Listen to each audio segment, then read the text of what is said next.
Hapon mga ka-farmers, ngayon ay pang-apat na araw na ng ating seed germination test dito sa RC402 at saka RC18. At tingnan natin kung ano na, kung kumusta na yung mga seeds natin.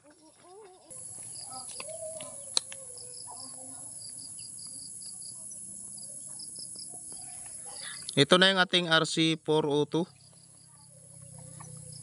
Mahaba na yung mga ugat ng iba, samantalang yung iba ay pumuputi pa lang. At yung iba naman ay ganoon pa rin, hindi pa rin lumalabas ng kahit anong ugat. Pero may sinyalis na magge-germinate din siya. Tingnan naman natin dito yung RC18.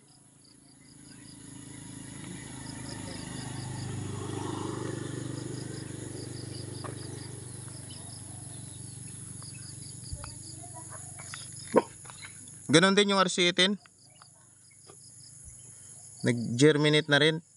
Mas marami yung nag-germinate dito.